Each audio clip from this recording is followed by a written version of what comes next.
आज का क्या फंक्शन है यहाँ पर ठाकुर केसरवानी ट्रस्ट में? ये फागुन का महीना पूरे देश के लिए उत्साह, उमंग और आनंद का रहता है। होली जरूर की गई है, लेकिन आज भी अपने प्रयागराज के अंदर होली मिलन के कार्यक्रम निरंतर चल रहे हैं। आज प्रयागराज के बहुत ही प्राचीन केसरवानी वैश्य सभा धर्मशाला में केसरवानी समाज का होली मिलन समारोह केसरवानी और सभी संभावित पदाधिकारी का बड़े उत्साहपूर्वक इस कार्यक्रम में किया है।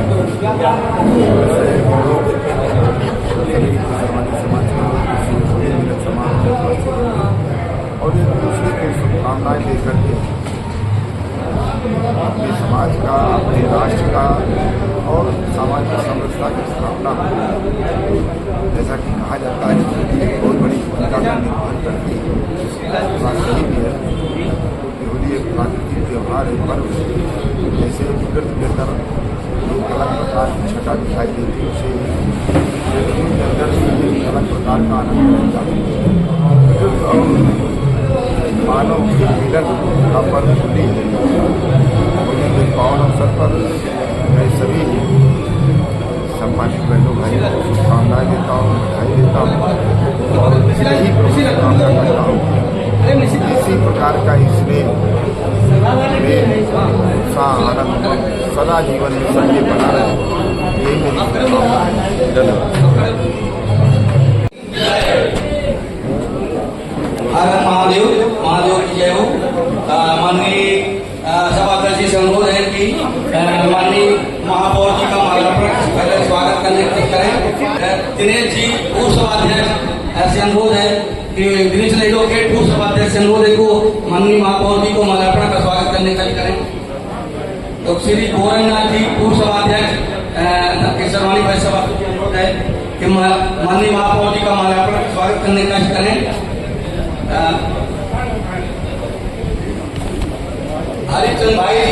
हरिचंद्र गुप्ता भाई जी से अनुरोध है कि वो माननीय महापौर जी का माल्यार्पण का स्वागत करने करें।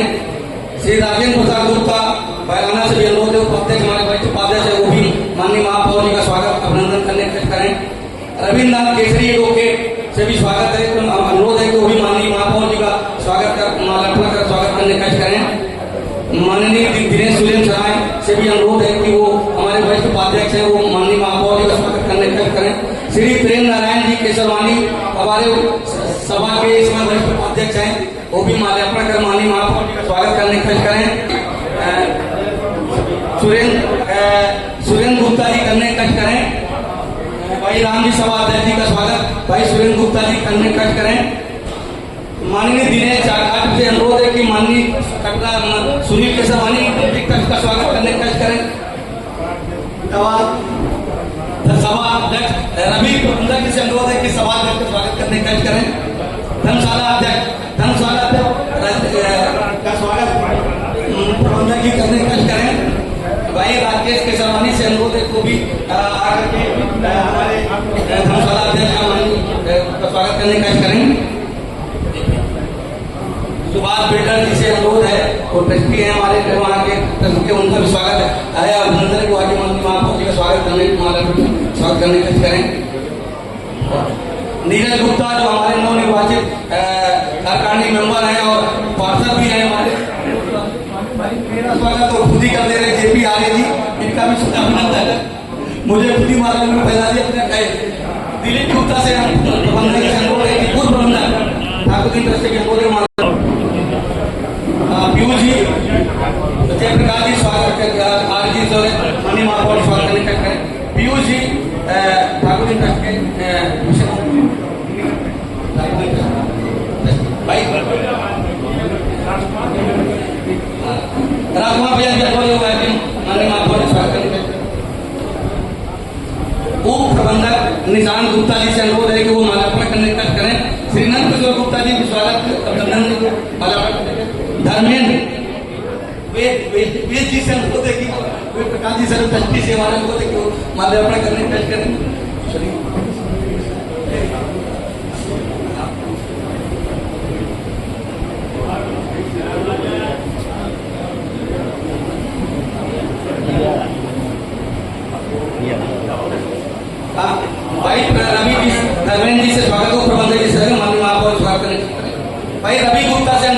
प्रबंधक जी से कि मिर्जापुर से आए श्री अशोक भैया जो केसरवानी भाई सभा के हमारे हैं, उनको माल्यार्पण का स्वागत करें।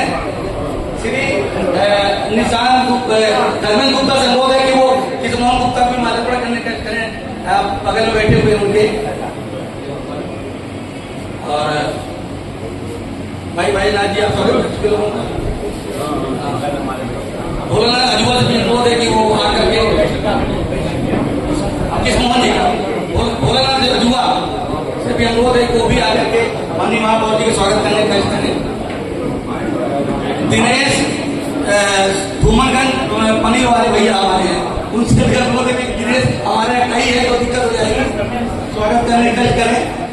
सुलेम सराय धूमनगंज दिनेश भैया, रविंद्र भैया, रविंद्र केसरी लोके,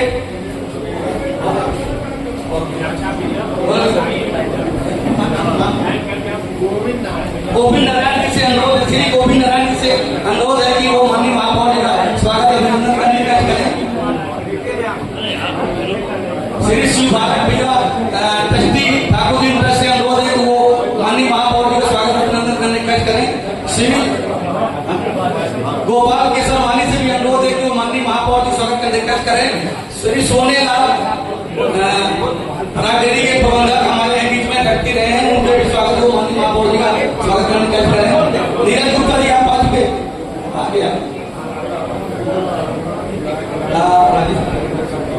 मैं अगर किसी का नाम छूट जा रहा है क्षमा करिएगा। मैं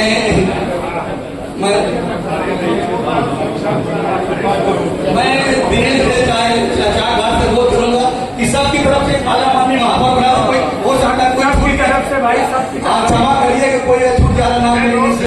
राकेश जी आप लोग, राकेश जी सब राकेश केसरवानी राजापुर,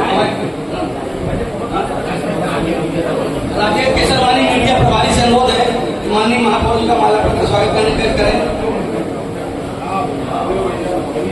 अजय महाराजा जी से अनुरोध है, अजय महाराजा से अनुरोध है कि बैजनाथ जी हमारे संयोजक है, उनसे अनुरोध है कि बैजनाथ केसरवानी जी माननीय महापौर जी का स्वागत करने का करें। और बैजनाथ जी ये भी अनुरोध है कि एक माला माननीय हमारे सभाध्यक्ष भी बैजनाथ जी एक माला हमारे माननीय सभाध्यक्ष भी अपने तरफ से पहनाने का करें, स्वागत करने। किशनमोहन जी से अनुरोध है कि माननीय महापौर जी का श्री कृष्ण भगवान केसरवानी हमारे ट्रस्टी और पूर्व कोषाध्यक्ष से अनुरोध है कि वो भी माननीय महापौर जी का अभिनंदन करने का करें।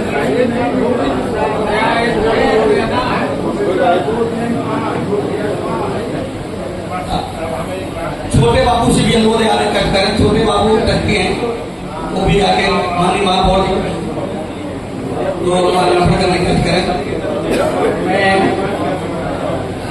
काफी देर हो चुकी है, माननीय महापौर बहुत कई प्रोग्राम में जाना भी है, तो मैं चाहूंगा कि माननीय अध्यक्ष जी का अनुरोध कार्यक्रम का प्रारंभ किया जाए। धन्यवाद माननीय सभाध्यक्ष जी, आपका धन्यवाद। अभी 19-3-25 को हमारी सभा की बैठक हुई, जिसमें ये तय हुआ कि हमारा जो है, मैं इसी कड़ी में दिनेश केसरवानी सुलेम सराय कला विज्ञान प्रतियोगिता ने बताया कि अभी पिछले मीटिंग में उन्होंने जो जिन दानदाताओं ने हमें कला विज्ञान में सहयोग किया था, उनका सबका हमने नाम पढ़ के बताया था, उनके प्रति आभार व्यक्त किया गया था। श्री प्रकाश केसरवानी लीडर रोड ने 1000 पैकेट बिस्कुट दिया था, वो बच्चों को खिलाने के लिए, वो नाम छूट गया था, उनको हम सभा की ओर से धन्यवाद देते हैं। माननीय उस दिन कार्यक्रम में श्री अशोक कुमार गुप्ता माननीय पूर्व सभाध्यक्ष, माननीय दिनेश चंद्र गुप्ता व एडवोकेट पूर्व सभाध्यक्ष और माननीय कई हमारे वरिष्ठ सदस्यों ने अपने अपने सुझाव दिए। उसके बाद तय हुआ होली मिलन कार्यक्रम के बाद 18 मई को हम लोग कई 2-3 साल बाद कोरोना के बाद सामूहिक विवाह करने जा रहे हैं। 18 मई को हम अभी सभी सभा का आय है, मैं आपको एक वर्ष बता दे रहा हूँ, वो प्रबंधक रवि गुप्ता इसको बताएंगे भी। इसके पहले मैं आपको एक खुशखबरी दे रहा हूँ कि हम काफी दिन से सभा के लिए जमीन खोज रहे हैं और हमारे पूर्व अध्यक्षों ने भी प्रयास किया और कई जगह जमीन देखी भी गई, लेकिन चूंकि ये ग्रामीण क्षेत्र काफी दूर है, उसके नाते हमें जमीन में हमारे सभा के लोगों ने निर्णय नहीं लिया कि कहाँ लिया जाए। अभी हमारे सभा के वरिष्ठ सदस्य, हमारे पूर्व पदाधिकारी भी हैं, रविन्द्रनाथ केसरी एडवोकेट, जो हमारे सभा के वरिष्ठ हैं, इन्होंने हमारे सभा को 800 वर्ग गज जमीन झूसी में नंदामा में दान देने का घोषणा किया है। इनके लिए हम जोरदार ताली से स्वागत करें। इन्होंने कहा कि इनके पास जमीन है, वो लेखपाल से हमारे प्रबंधक जी को मिलाकर आपसे अनुरोध करेंगे जरा से मंच के पास आ जाएं। रविन्द्रनाथ केसरी एडवोकेट, इनको माननीय महापौर अपने तरफ से माल्यार्पण का स्वागत करें। इन्होंने 800 वर्ग जमीन केसरवानी भाई सभा को देने की निःशुल्क दान दिया है, इसके लिए इनको बहुत बहुत बधाई हम देते हैं।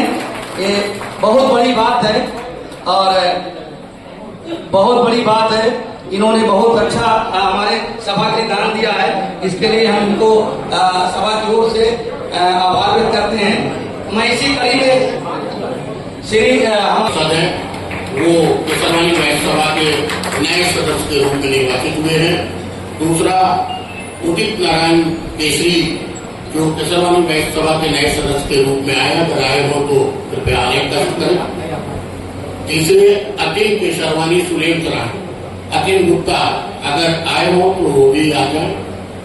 तो ये 3 सदस्य नए केसरवानी वैश्य सभा में रिक्त स्थान की पूर्ति हुई। सभी लोग इनका अभिनंदन और स्वागत करते हैं। बंधुओं, केसरवानी वैश्य सभा में आज होली मिलन समारोह का कार्यक्रम है। इस कार्यक्रम में अपने बीच में प्रयागनगर के महापौर आदरणीय गणेश केसरवानी जी उपस्थित हैं।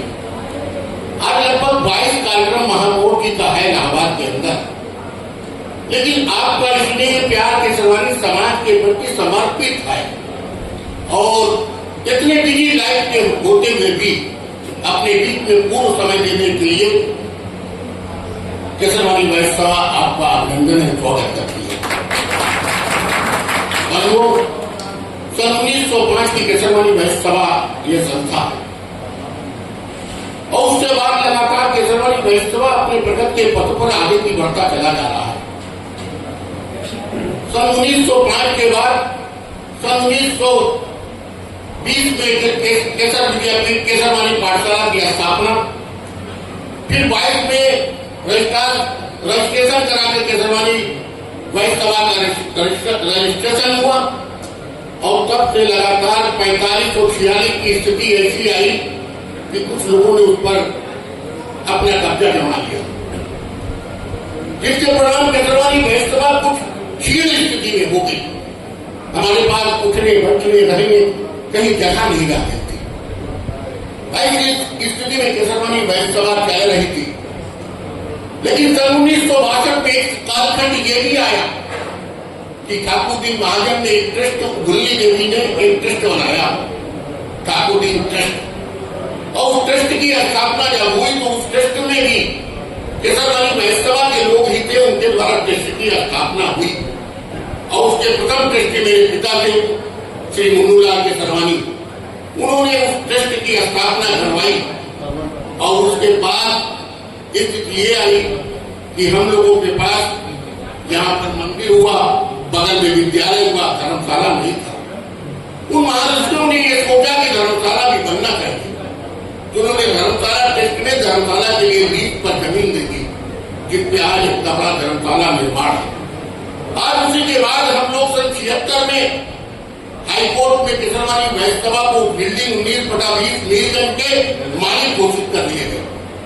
मालिक घोषित करने के बाद हम 3 लोग उस विद्यालय के अंदर सन 72 में इंटर करके बीकॉम LLB कर रहा था।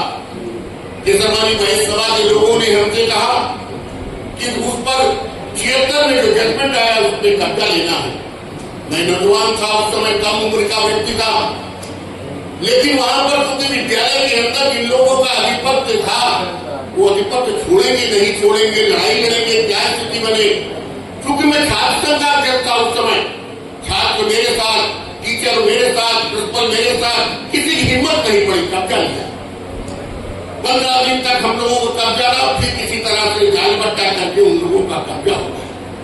तब ये स्थिति है कि हम सब लोग आज उस विद्यालय से अलग हो चुके हैं। मालिक केसरवानी बहस सभा जरूर है, लेकिन कब्जा हमारा नहीं है।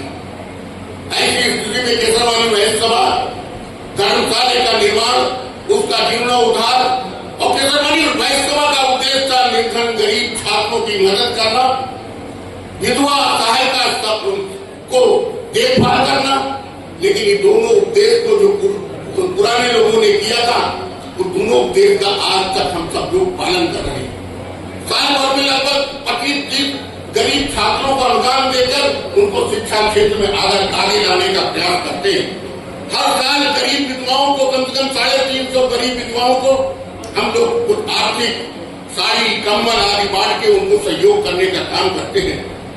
मैं आप सबसे अनुरोध करना चाहूंगा कि केसरवानी बहस सभा आपके एक पैसे का आना पाई हिसाब रखती है और उसका ये मानना रहता है कि समाज के निर्बल कमजोर व्यक्ति को आगे के पंथ तक ले जाने का। जो लोगों के पास अपने से ज्यादा कुछ पैसा हो, समाज को दान दे, जमीन कहीं पड़ी हो जमीन दे, ताकि समाज उस पर एक अच्छा कार्यक्रम कर सके, उस पर अपनी अच्छी स्थिति बना सके, समाज का भला कर सके। इन शब्दों के साथ आप सबका अभिनंदन स्वागत करता हूँ। अब मैं अनुरोध करूंगा अपने सभा के पूर्व अध्यक्ष माननीय दिनेश चंद्र केसरवानी गुप्ता जी से, तो थोड़ा रवि गुप्ता जो आए मैं एक मिनट सभा जी से समझे पहले हम आय व्यय प्रस्तुत करा दें ताकि आप लोग का जानकारी हो जाए। रवि गुप्ता प्रबंधक से अनुरोध है केसरवानी बहस सभा का इस वित्तीय वर्ष का आय व्यय माननीय दानदाताओं के समक्ष प्रस्तुत करने का आए हुए सम्मानित सदस्यगण व समाज के प्रबुद्ध लोग को मंच के माध्यम से हार्दिक शुभकामनाएं देता हूं। हमारा केसरवानी समाज साल में गरीब बच्चियों का जो विवाह होता है, बहुत कम रेट पे हमारे धर्मशाला में बुकिंग होती है। मात्र 41,500 रुपए में 500 आदमी का कैटरिंग, स्टेज, मंडप, लाइट, सभी व्यवस्थाएं देता है। और जिसमें और जो सहयोग होता है सभा की तरफ से, जैसे बहुत लोग बहुत गरीब होते हैं, सभा की तरफ से हम लोग 3-4 लोग सिंडिकेट बनाए हैं। धर्मशाला का जो बुकिंग का पैसा है वो पूरा रसीद कटता है, हम लोग अपने जेब से पैसा लगा के उसका सहयोग करते हैं।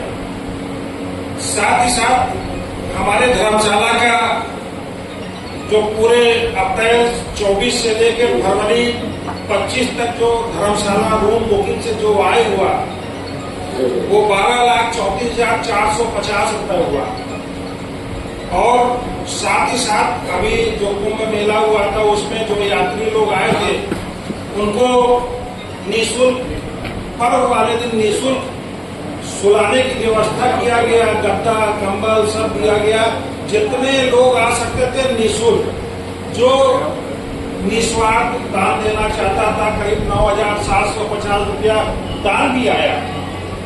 कार्यक्रम है तो जो हमारे का बुकिंग का जो आय होता है पूरे साल भर में अप्रैल 24 से लेकर 25 तक में 7,15,900 रुपया टोटल आय हुआ।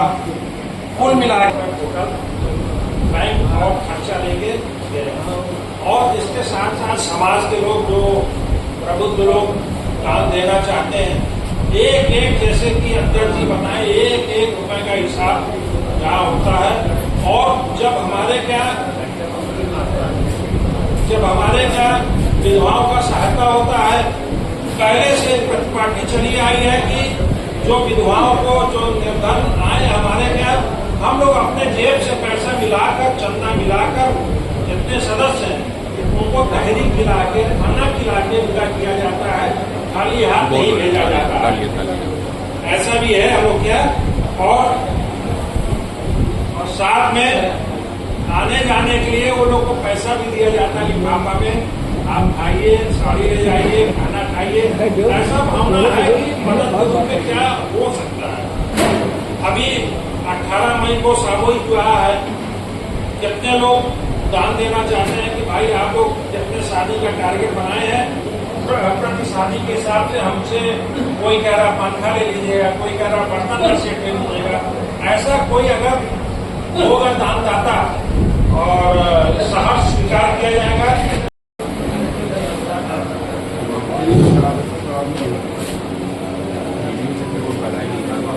आज होली मिलन के अवसर पर आप सभी के सम्मानीय बंधुओं का स्वागत एवं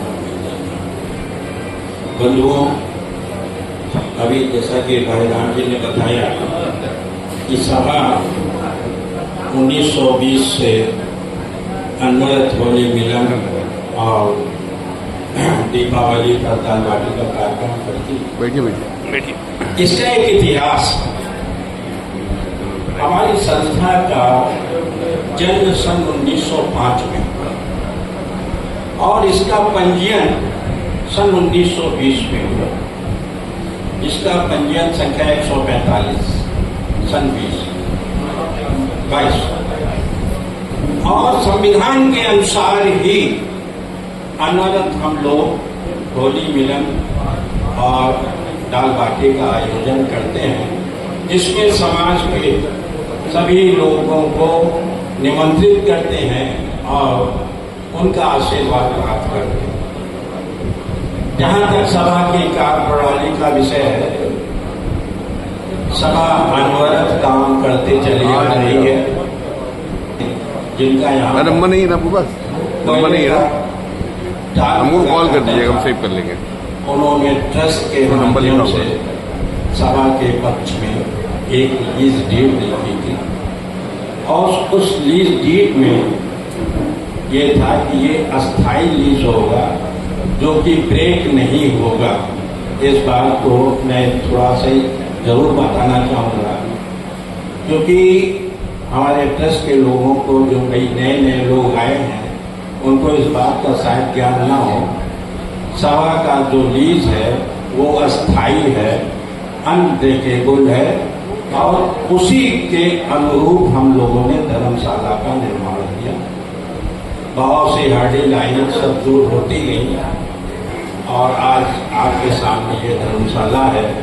जिस धर्मशाला में आप बैठे हैं, ये आपकी सेवा अनवरत करता चला आ रहा है।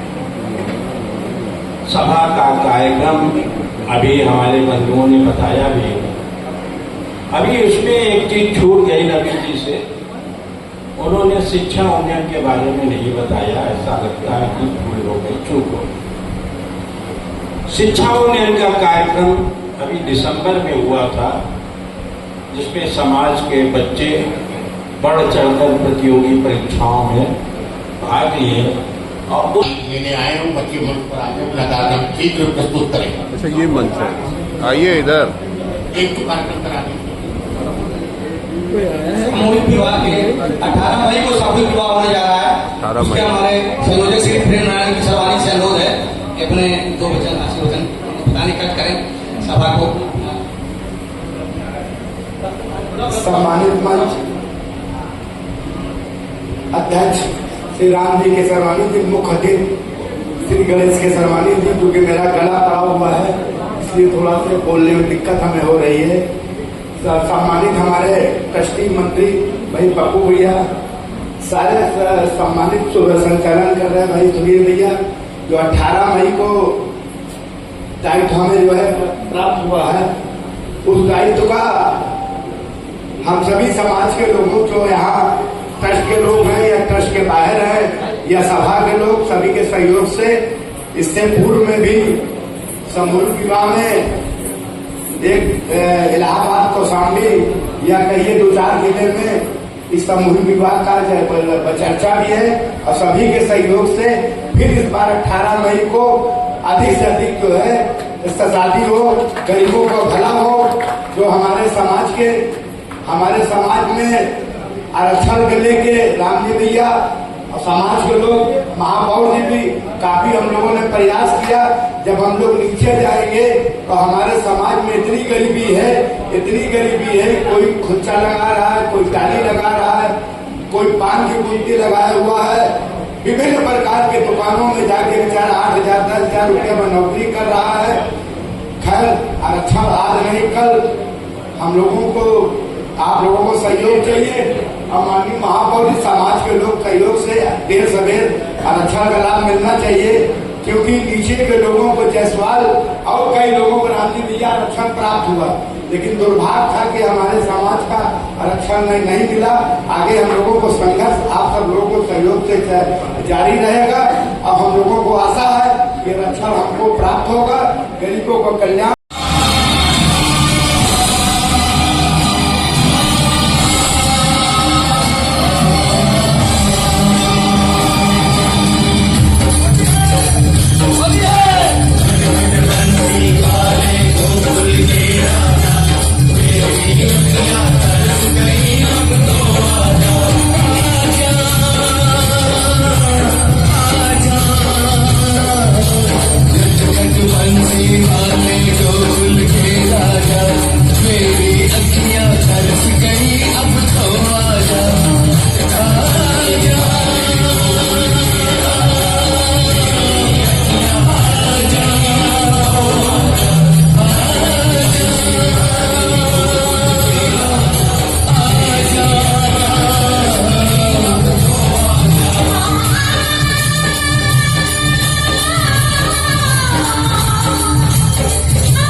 इस होली मिलन समारोह की घोषणा कर रहे केसरवानी भाई समाज के अध्यक्ष आदरणीय रामजी केसरवानी जी, मंच पर मंचासी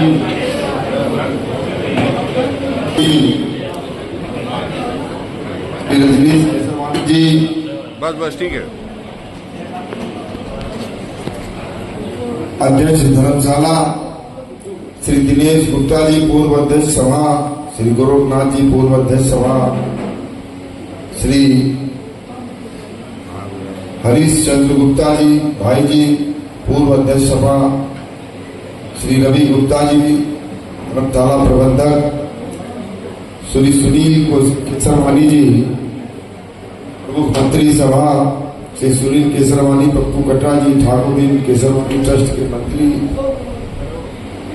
श्री कृष्ण मोहन गुप्ता जी, श्री सुभाष केसरवानी बिल्डर जी, श्री अशोक केसरवानी मिर्जापुर से जो पधारे हैं, श्री दिनेश केसरवानी जी, पूर्व मंत्री ट्रस्ट चारघाट, श्री नीरज केसरवानी जी, हमारे नीरज गुप्ता जी पार्षद, भाई राजेश केसरवानी जी, शिव बालक केसरवानी जी, प्रेम नारायण केसरवानी जी, महाराजा मार्बल लवकुश केसरवानी जी, शिवनाथ गुप्ता जी, पूर्व अध्यक्ष सभा श्री दिलीप केसरवानी जी, डॉक्टर अशोक गुप्ता जी, पूर्व अध्यक्ष सभा, और आज के इस कार्यक्रम में उपस्थित आप सभी सम्मानित बहनों भाइयों, बात तो दिखाई नहीं पड़ती, सभी भाइयों होली। अभी आदरणीय राम जी भैया ने इस केसरवानी बहन सभा के संपूर्ण इतिहास पर प्रकाश डाला। मैं भी सुनकर के बहुत ही चंबित रहा कि कोई एक संस्था लगभग 125 साल तक निरंतर समाज के हित में काम करती रहे, यह भी अपने आप में एक बहुत बड़ा विषय है, कोई मामूली काम नहीं है। आप सब लोगों ने उस परंपरा को, तो हम सभी लोगों के पूर्वजों ने समाज में सहयोग प्रदान करने के लिए आर्थिक रूप से कमजोर और विफल लोगों को सामाजिक रूप से सक्षम बनाने के लिए जो प्रकल्प खड़ा किया, उसको इतने लंबे सालों तक जीवंत बनाए रखना, गतिशील बनाए रखना, बल्कि उसमें और नए नए आयाम छोड़ना, अनेक नवाचार के माध्यम से समाज को और जागरूक करना, ये ऐसा दृश्य बहुत कम दिखाई पड़ता है। हम लोगों का भी सामाजिक जीवन लगभग 35 साल का हुआ। एक राजनीतिक कार्यकर्ता के रूप में बहुत सारे संस्थानों में, ट्रस्टों में, इस प्रकार के सामाजिक संस्थानों में जाने का अवसर मिलता है, और वहां का जो अंदरूनी वातावरण है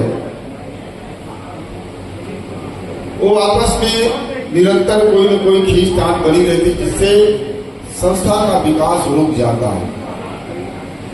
लेकिन जिस प्रकार से आप सब लोगों ने एक सामाजिक एकता को स्थापित करते हुए इस संस्था को जो गतिशीलता प्रदान किया है, तो वास्तव में हम जैसे लोगों के लिए प्रेरणा का विषय है। ऐसे बहुत सारे जो नौजवान सामाजिक और राजनीतिक क्षेत्र में काम कर रहे हैं और वो समाज को कुछ देना चाहते हैं, सभी समाज के लिए, देश के लिए कुछ करना चाहते हैं। निश्चित रूप से इस प्रकार के संस्थान उन्हें प्रेरणा देने का काम करती है। होली का पावन अवसर है और मैं आइए अन्नू भैया सब लोग के बीच में आए हैं, मैं उनका भी हृदय से अभिनंदन करता हूं।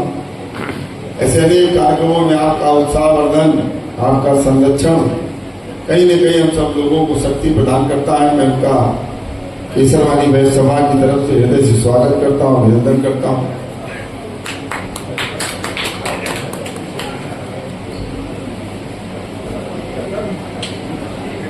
ये वास्तव में प्रयागराज के लिए सौभाग्य का विषय है। कभी जब रवि बाबू आए गए का ब्यौरा दे रहे थे तो उसमें वो मेले में जो तीर्थ यात्री पधारे उनकी सेवा का भी जिक्र आया। मुझे कहते हुए प्रसन्नता है कि आपकी सेवाओं का जिक्र देश के लोकप्रिय प्रधानमंत्री आदरणीय नरेंद्र मोदी जी ने लोकसभा के अंदर प्रयागराज की जनता की प्रशंसा करने का काम किया। तो सभी लोगों के लिए गौरव का विषय है।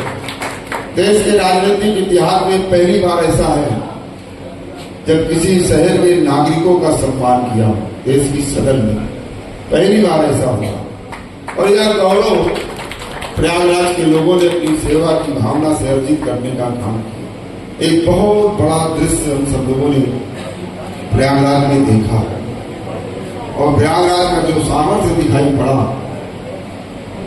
चारों युगों का दर्शन इस प्रयागराज की पावन धरा में कुंभ के दौरान हुआ।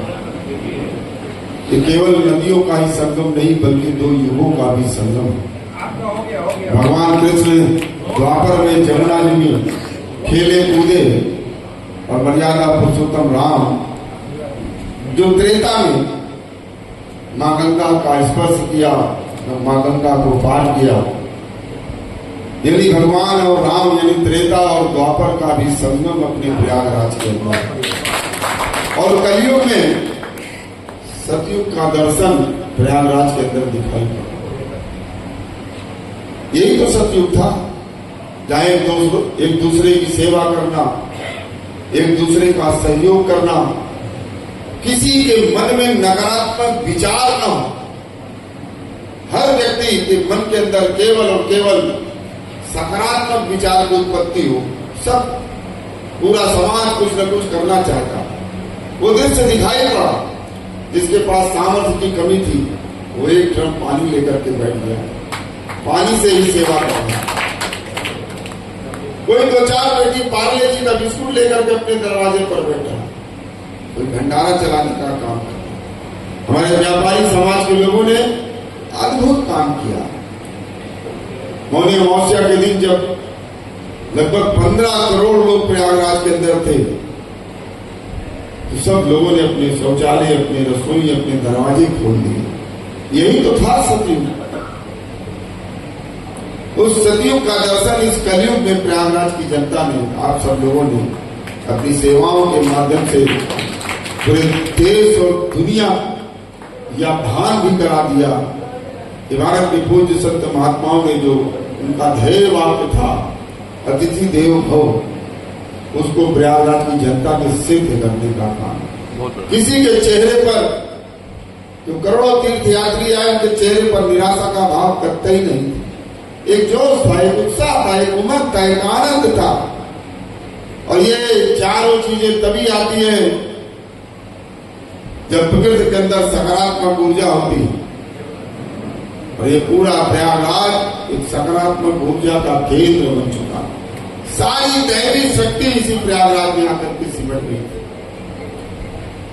और आप सब लोगों ने भी जो सेवा के अद्भुत काम किए, आज वास्तव में प्रयाग के जीवन में, संपूर्ण भारत के जीवन में तो एक आनंद है, लेकिन प्रयाग के प्रत्येक नागरिकों के जीवन में इस समय जो एक बेहतर आनंद का विषय है, ये वास्तव में शायद कभी अवसर आए, लेकिन आप सब लोग इसके साक्षी रहे। हम सब लोग भी उसमें सेवाएं देने का अवसर हम लोगों को प्राप्त हुआ कि आप लोगों के लिए भी सौभाग्य का विषय रहा है।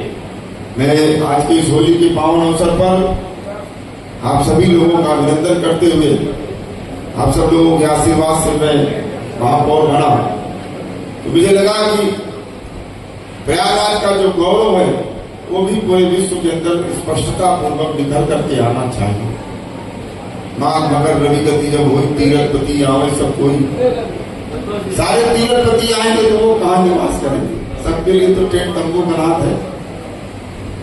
एक शिवालय पार्क आप सब लोगों ने देखा हो, उसी विचार से अरेल में वो शिवालय पार्क जहाँ 12 ज्योतिर्लिंग, 4 धाम, अनेक जो प्रसिद्ध मंदिर है उनका वो आज पूरे देश के लिए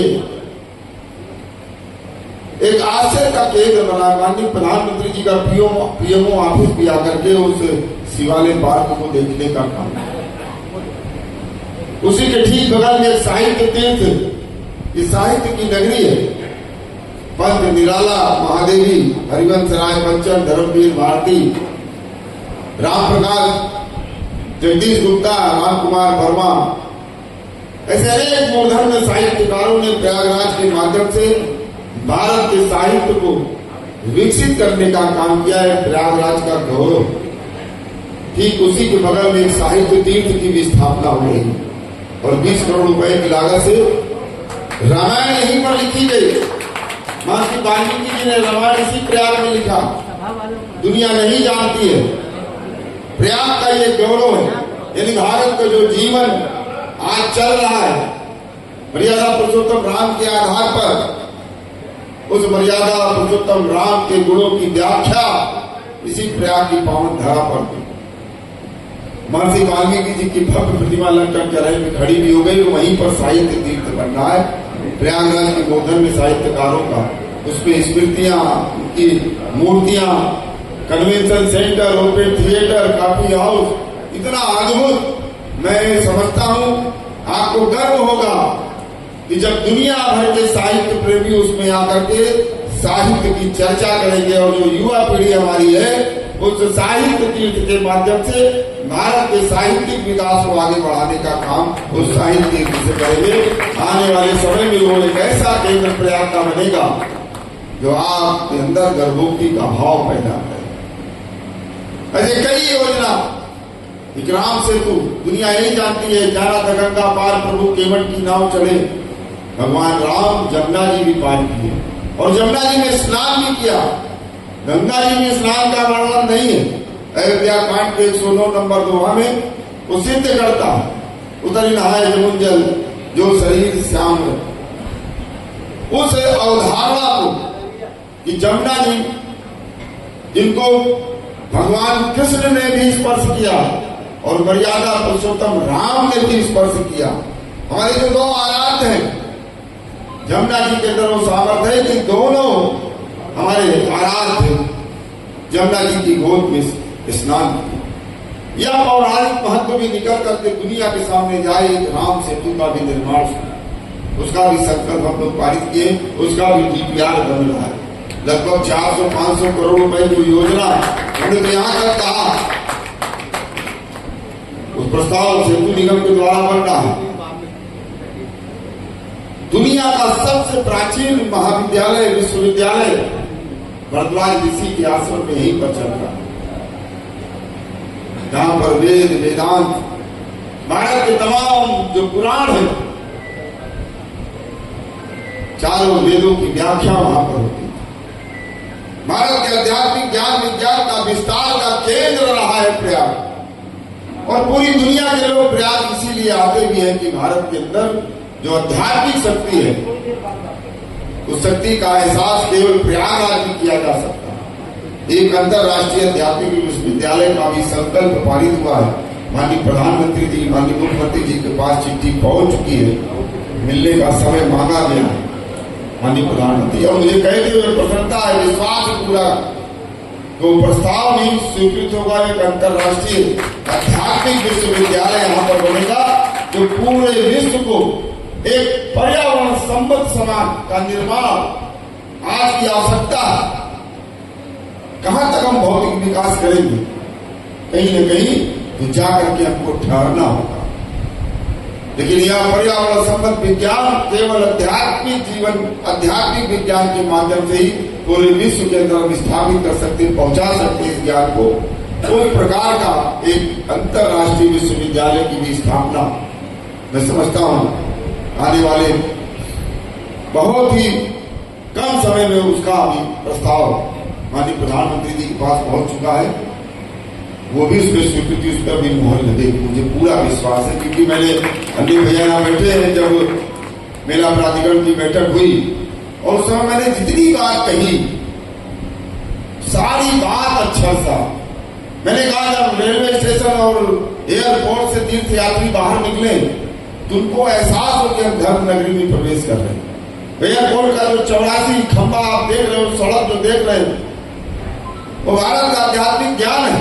तो 84 जो योनियां, उन 84 योनियों से तीर्थ यात्री गुजरता होगा संगम स्नान करने के लिए। स्टेशन के बाहर अन्नू भैया जानते हैं, जो योग करती हुई प्रतिमाएं लगी थी, उसको हटाया गया और वहां पर कश्यप ऋषि की प्रतिमा लगी और वहीं पर अपने प्रयागराज के मूर्धन्य नेता जो शालिग्राम जायसवाल जी, उनकी भी मर्यादा पूर्वक मूर्ति की स्थापना है। आज स्टेशन से भी लोग बाहर निकलते हैं तो जब संत महात्माओं की मूर्तियों का अवलोकन करते हैं। अभी 4 दिन पहले अन्नू भैया जो ध्यानचंद जी के सुपुत्र है अशोक ध्यानचंद जी, उनका मेरे पास फोन आया। उन्होंने धन्यवाद दिया कि आपने एयरपोर्ट पर मेजर ध्यानचंद जी की प्रतिमा लगवाई है और मैं आना चाहता हूं। मैंने कहा भाई हाँ, बहुत प्रसन्न थे, बड़ी शुभकामनाएं उन्होंने फोन पर दिया और एक कार्यक्रम वहां पर सेट कर रहे हैं और उस मूर्ति का भी लोकार्पण करेंगे। अभी सारी मूर्ति का लोकार्पण हो नहीं पाया क्योंकि इतनी पैसा का प्रयागराज नहीं हुआ। और अन्नू भैया तो इलाहाबाद हॉकी संघ के, प्रयागराज हॉकी संघ के अध्यक्ष भी हैं। तो ये गौरव जो प्रयागराज का था, आज उस गौरव को आप सबके आशीर्वाद से एकदम बाहर भी, जो हमारी सांस्कृतिक परंपराएं थी, जो हमारा पौराणिक महत्व था, जिससे हमारा गौरव बढ़ता है, आज वो सब कुछ आपकी आंखों के सामने है। और ये सब कुछ जो मैं कर पाया, ये सब आप लोगों के आशीर्वाद का परिणाम है। मैं भी एक सामाजिक कार्यकर्ता के रूप में आप सबको आश्वस्त करता हूं कि जहां कहीं मेरी कोई आवश्यकता पड़ती है, मैं उसी तरीके से ऐसा काम आपका है, वही काम हमारा है। जो आपने संकल्प ले लिया वही हमारा संकल्प है, उसी में हमारा भी जो भी योगदान होगा मैं निश्चित रूप से करने का प्रयास करूंगा। आप सभी को होली की बहुत बहुत शुभकामनाएं, बहुत बहुत बधाई। धन्यवाद। बंधुओं, ये गर्व का विषय है कि अपने बीच में प्रयागराज के महापौर और प्रयागराज के लिए जो कुंभ 144 साल का हुआ, ये कि एक आदमी प्रयागराज आने को तरस रहा था कि किस रास्ते से और कैसे मैं प्रयागराज पहुंचाऊं, नजारा देखूं प्रयाग का। वो 144 साल का जो पर्व है उसका आनंद उठावे, उस पर तर जावे, इसके लिए प्रयागराज आने को आतुर था। लेकिन उसको गर्व है कि अपने समाज का एक नौजवान लड़का प्रयागराज का महापौर बनकर उसका नेतृत्व किया। ये केसरवानी समाज के लिए गर्व का विषय है। इतिहास के पन्नों का वो इतिहास का जो होगा माननीय गणेश केसरवानी का, प्रयागराज के महापौर के नाते 144 साल के कुंभ का जो अच्छा प्रबंध हुआ वो इतिहास के पन्नों में दर्ज रहेगा। उसी तरह माननीय अन्नू भैया हैं, इन्होंने सिविल डिफेंस में रहकर जो अपनी फौज तैयार किया और बड़े से बड़े अधिकारी भी अन्नू भैया के नेतृत्व में चलने को आतुर थे। ये केसरवानी समाज के धरोहर है।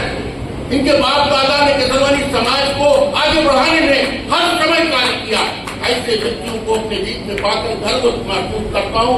मैं महसूस करना चाहता हूँ कि अमित गुप्ता अन्नू भैया से दो शब्द समाज को अपने नाम रखने में। आज केसरवानी वैश्य महासभा धर्मशाला के इस प्रांगण में सर्वप्रथम आज के हमारे मुख्य अतिथि उस समाज के, हमारे समाज के गौरव और इस प्रयागराज जैसे ऐतिहासिक राजधानी जहाँ हो, जहाँ सांस्कृतिक, धार्मिक और आध्यात्मिक राजधानी के रूप में जिसने एक नई पहचान बनाई, उसके महापौर के रूप में हमारे बीच में हमारे लाडले, ये गौरव है। हमारे आज के इस कार्यक्रम के संयोजक और अध्यक्ष परम श्रद्धेय राम जी केशवानी जी, सुनील जी, हमारे रजनीश जी, बगल में पप्पू भैया, सामने की तरफ इस सभागार में हमारे स्वजाति बंधु, बहुत से लोग, हमारे सभी समाज के बड़े अग्रज लोग, सम्मानित लोग यहाँ पर उपस्थित हैं। सर्वप्रथम मैं अपनी तरफ से आप सब लोगों को होली की बहुत शुभकामनाएं देता हूँ। होली की बहुत बधाई। सबके माथे जो है वो लाल रंग से और चंदन से चमक रहे हैं। सबको बहुत बहुत शुभकामनाएं। महापौर जी ने बहुत विस्तार से प्रयाग नगरी की एक शक्ति के रूप में, जिस तरह से प्रयाग पूरे विश्व के अंदर जिसने एक अलग पहचान बनाई, उस पर विस्तार से चर्चा की है। उस पर जितनी चर्चा की जाए और जब तक की जाए बहुत कम पड़ेगी। लेकिन जैसा कि राम जी भैया ने कहा कि हमारे लिए, प्रयागवासियों के लिए, व्यापारी बंधुओं के लिए और हमारे केसरवानी समाज के लिए बड़े गर्व की बात है कि हमारे बीच का कोई हमारा अपना, जिसकी वजह से हमारे केसरवानी समाज की पहचान बनी, और वो भी कुत्ता नहीं लिखा है, केसरवानी लिखा है। और उन जो छवि है, जो बहुत से लोगों को शायद पता नहीं, अधिकारी आते हैं तो वो तो एक दूसरे नजरिए से देखते हैं, लेकिन प्रयाग का जो गरिमा, जिस पर पुराण से लेके, रामायण से लेके, किसी भी अपने ग्रंथ, हिंदू धर्म के किसी भी ग्रंथ में लेकर के जितनी चर्चाएं की गई है, उस पर गहन मंथन और चिंतन अगर किसी ने किया है तो आपके महापौर जी ने किया। और उसको महापौर जी ने उसको जो है, उस न केवल उस पर एक चिंतन, उसका एक विजन है, एक सोच है, एक दृष्टि है। अगर आपके पास विचार ना हो, दृष्टि ना हो, मंथन ना हो, आपका ज्ञान ना हो, अगर आपने उस चीज को जानते ही नहीं हो, तो आप उसको दूसरे पर प्रकट कैसे कर सकते हैं? तभी तो आप उसको दूसरे को, आप उसको बता सकते हैं, समझा सकते हैं, जब आपको स्वतः उसका ज्ञान हो, उसकी गहराइयों को, उसके इतिहास के बारे में जानते हो। जैसा कि महापौर जी ने कहा कि हर बार बैठ करके आपने गंगा की महिमा, संगम की महिमा, हमारी जो 12 ये जो बेणी माधव की महिमा और जितनी भी चीजें हैं, उस पर आपने बड़ी देर तक विस्तार से जब बताया, तब जाकर के वहां पर बहुत से ऐसे प्लान, बहुत सी ऐसी चीजें, ये झूसी अरैल, जो अरैल का जो महाकूप है, अरैल का जो समुद्र कूप है, अरैल कोटी, जितनी भी ऐतिहासिक विरासत के रूप में प्रयाग के अंदर जितनी भी चीजें हैं, उसके बारे में उनको बहुत बृहद ज्ञान नहीं है। अधिकारियों को, अधिकारी से वही चीज जानता है जो कि उसके अपने विभाग से संबंधित होगा। उस पर कैसे उसको विकसित किया जाए, कैसे दर्शनीय बनाया जाए, और न केवल सिर्फ महाकुंभ को लेकर के वर्ष पर्यंत कैसे पर्यटन के लोग, पर्यटक कैसे प्रयाग आवे, प्रयाग के क्या क्या चीज देखें, प्रयाग की विरासत को कैसे देखें, और ये वर्ष पर्यंत जो भीड़ है, जो श्रद्धालु लोग हैं, वो आए, पर्यटन की दृष्टि से आए, पर्यटन आध्यात्मिक पर्यटन के रूप में, धार्मिक पर्यटन के रूप में कैसे प्रयागराज को विकसित किया जाए, वो दृष्टि, वो चेतना और वो विजन अगर किसी ने दिया तो वो आपके महापौर जी ने दिया। इसका मैं साक्षी। बहुत सी ऐसी चीजें रही जिस पर आपने चर्चा करी, जैसे कि साहित्य पार्क को लेकर के, साहित्य पार्क को लेकर के ये जो एप्लिका बनी हुई है 12 ज्योतिर्लिंग की, अगर आपने देखा कि कितने लोगों ने देखा, अरे बहुत सब लोगों ने नहीं देखा, आप देखिएगा। इसके अलावा जो हमारे चारों धाम, ये जो वो आपका जो बना हुआ है पुष्प, उसको जाकर के देखें। बहुत सी डिजिटल लाइब्रेरी की बात है, बहुत इसको स्थायी, जो आपने लोगों ने जो देखा उसको स्थायी बनाने का आपने उसको प्रयास करना। कन्वेंशन हॉल हो गया, वो भी हो गया। कन्वेंशन हॉल जो कि इलाहाबाद प्रयागराज की हर जगह की होती कि अगर 1000 आदमी बैठ करके कोई विचार मंथन करें तो उसका हॉल नहीं था, उस पर चर्चा। आपने कभी सबको छोड़िए, इतने दिन हो गए, कभी नगर निगम को इतना खूबसूरत देखा आपने सामने से देखा कि नहीं? नाम था आज यहाँ पर जो है 23 तारीख को खाबू नाता में यहाँ पर केसरवानी वैश्य सभा द्वारा होली मिलन समारोह का कार्यक्रम था। ये बहुत दिन से केसरवानी वैश्य सभा का कार्यक्रम आयोजित होता है। इसका उद्देश्य रहता है कि एक दूसरे आपस में मिलकर भाईचारा का निर्वाह करना, समाज के आगे की रूपरेखा तैयार करना और कहाँ तक क्या प्रगति किया है, आगे क्या करना है, इस पर विचार। तो आगे क्या प्रोग्राम होने वाला है आपके ट्रस्ट में? 18 मई 2025 केसरवानी वैश्य सभा का 34वां सामूहिक विवाह आयोजित है और मैं प्रयाग जनपद उससे लगे जिलों से अपील करना चाहूँगा कि जो भी नवयुवक नवयुवतियाँ इस सामूहिक विवाह के कार्यक्रम में भाग लेना चाहते हैं, अपना रजिस्ट्रेशन पहले करा लें ताकि उनको उस दिन शादी विवाह करने में कोई दिक्कत ना आवे। ये हमारा आयोजित 34वां सामूहिक विवाह है। इसमें कितने लोग आपका है टारगेट शादी कराने के लोग? कितने लोग भाग ले सकते हैं? पहले यहाँ पर 50 शादी, 40 शादी, 45 शादी ये रेशियो रहता था। अब इधर 2-3 साल से मैं देख रहा हूँ कि क्योंकि सरकार सामूहिक विवाह का कार्यक्रम आयोजित करने लगी है, उसका परिणाम ये होता है कि सरकार के यहाँ से तमाम सुविधाएं मिल जाती हैं, जिसके कारण अब कम होता है। लेकिन ये केसरवानी वैश्य सभा का जनपद भर के केसरवानियों को एक सूत्र में बांधने और एक बड़ा कार्यक्रम आयोजित करने का, समाज से जुड़ने का एक माध्यम है और इसलिए समाज से जुड़ने के माध्यम को हम ये चाहते हैं कि सामूहिक विवाह के करा के जनपद भर के अपने केसरवानी भाइयों का इस तरह के कार्य करा के एक कल्याण का कार्य करें।